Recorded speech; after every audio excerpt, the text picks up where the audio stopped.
Happy New Year, people! It's 2025 now. We got another year of great gaming to look forward to. Hopefully it's as good as last year. Last year was fire. It was really, really good. But we have to start off the new year with a PS Plus update. And looking at this one, if you watched my best and worst Platinums video, number 5 worst Platinum of the year is in this update. Damn. We're gonna get into it. We have Suicide Squad Kill the Justice League. Then we have Need for Speed Hot Pursuit Remastered. A very good game, but we'll get into the trophy guide and why it's a little dicey. And then we have the Stanley Parable Ultra Deluxe. That's going to be a fun one to cover.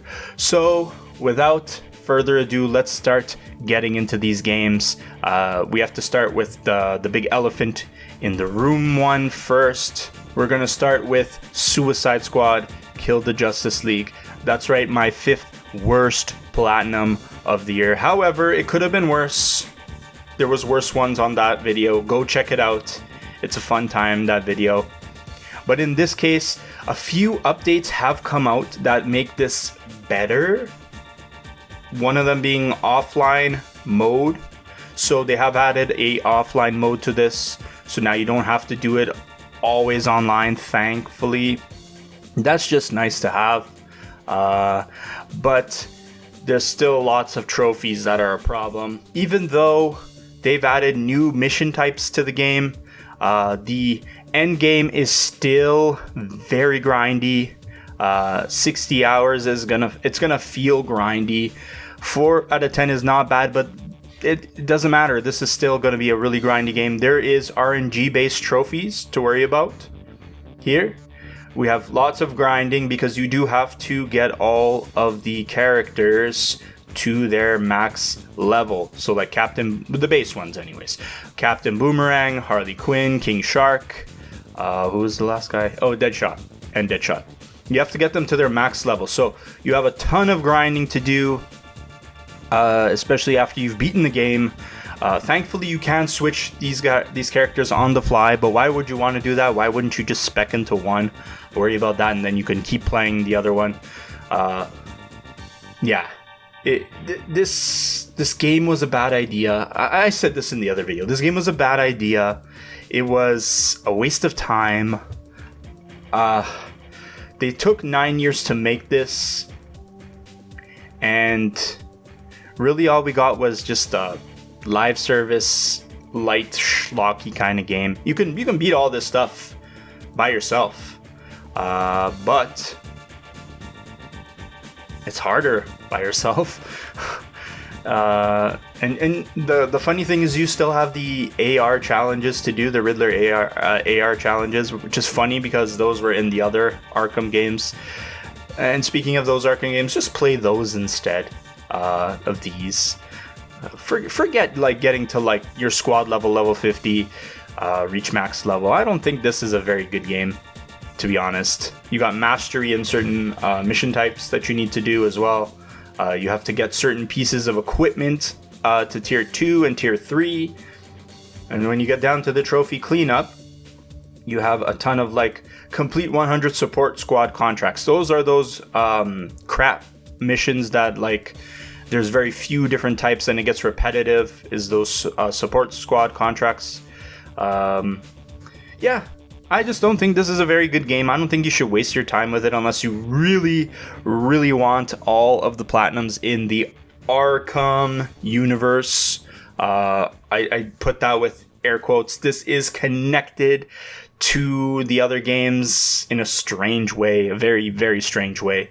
Unless you want all of those, don't bother with this. I truly, heart of hearts, think don't bother with this. I don't think it's very good. Now we can cover Need for Speed Hot Pursuit Remastered. This was made by Criterion Games, who made my absolute favorite, one of my favorite Platinums in Burnout Paradise, my first Platinum as well. This came shortly after that game. It's 6 out of 10, 2 playthroughs, 35 hours, and most of it is going to be online related. Unfortunately, unlike Burnout Paradise, there is a big online component to this game, so you're going to be spending quite a bit of time there. But first, you're going to want to complete the story mode, I forget what it's called, but it's like you're ranking up your most wanted rank to 20 while you play through. And you got these trophies here. Reach wanted level 20, most wanted as a racer, and then you also have earn a gold medal in every single racer event. So you're gonna practically be racing through this 100%.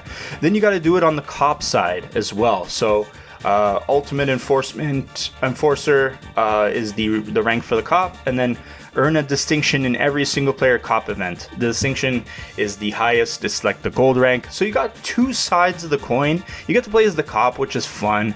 That's cool. But then you get down to, you have the online trophies, and this is the part that takes quite a while because you will need to complete a certain amount of races to do everything. You have played 10 online hot pursuits as a cop, then online interceptors. You have hot pursuits as a racer, interceptors as a racer, and then you have just played 10 online races. So it's going to take some time to go through this. You need about 50 or so total online races. It's going to take some time. It'll take you about 6-7 hours, I think, to do it.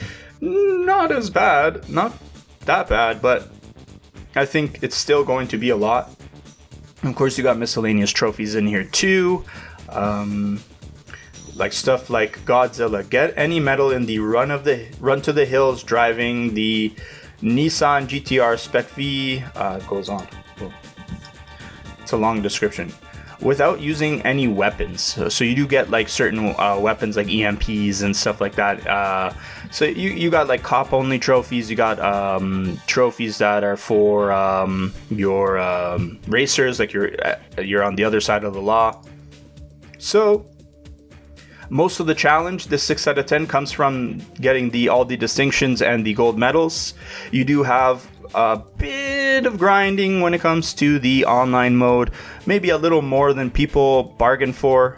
But if you genuinely love this game, I think doing the online mode is going to be really quick. It's not going to take you much time at all to do it. If you love like Need for Speed games, 35 hours is not a big commitment at all.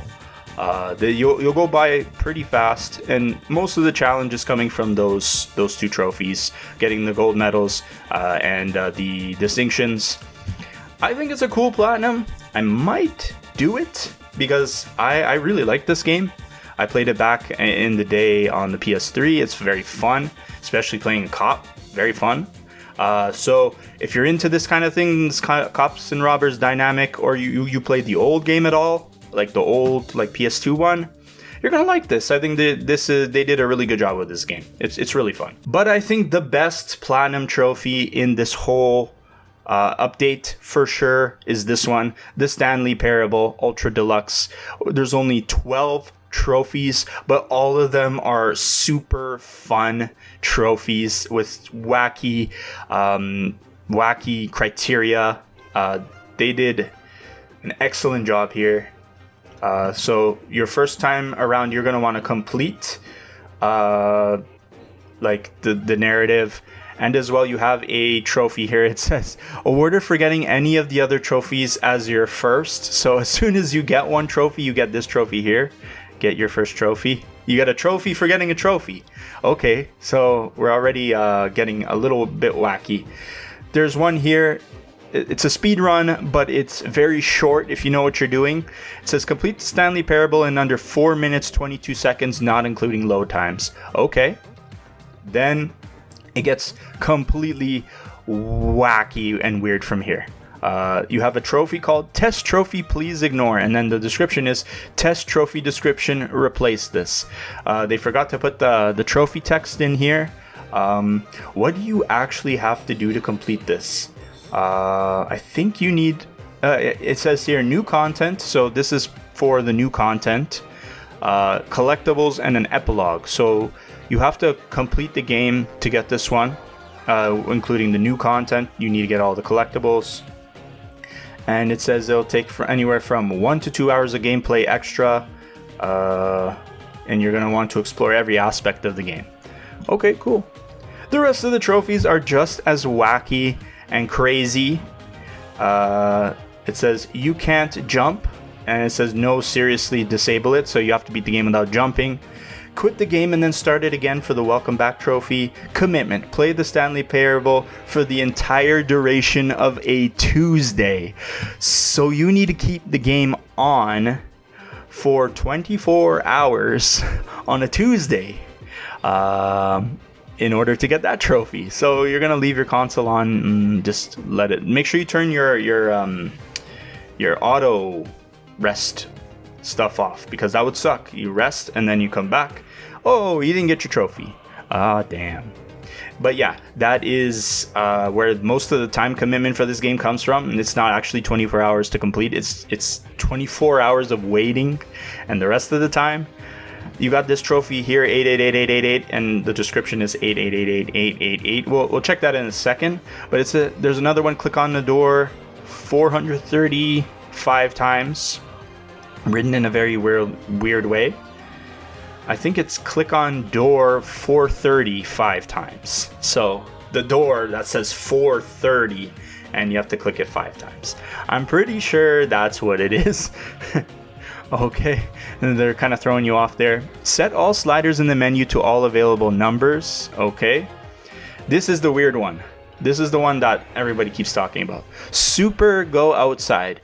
Don't play the Stanley Parable for 10 years. Do you have to wait 10 years to get your platinum? No. You just change the time settings in your clock on the console to do that. You just change it from, we're in 2025. If you start now, you're going to put it to 2035. Start up the game again. Oh, you haven't played this game for 10 years? Okay. Here's your trophy. So this game is very wacky with its trophies. Very out there. Very fun. Let's check out that 888 trophy to see.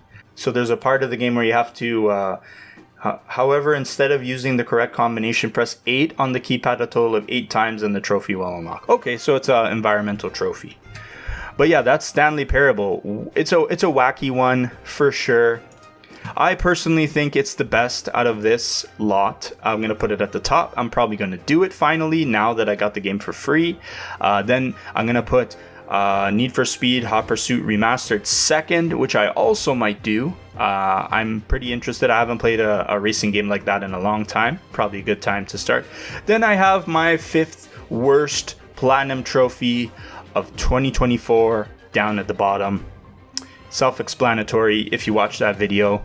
Let me know down in the comment section which games you're going to check out. Now, I do say Suicide Squad is a worse platinum, but at the price of free, I think a lot of people are going to be more willing to check it out and maybe go the distance if they don't find it too grindy.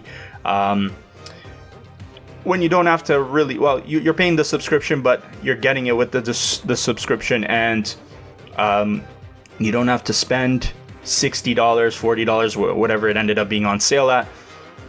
Maybe it's worth checking out then. Do what you must. Good luck with the platinums.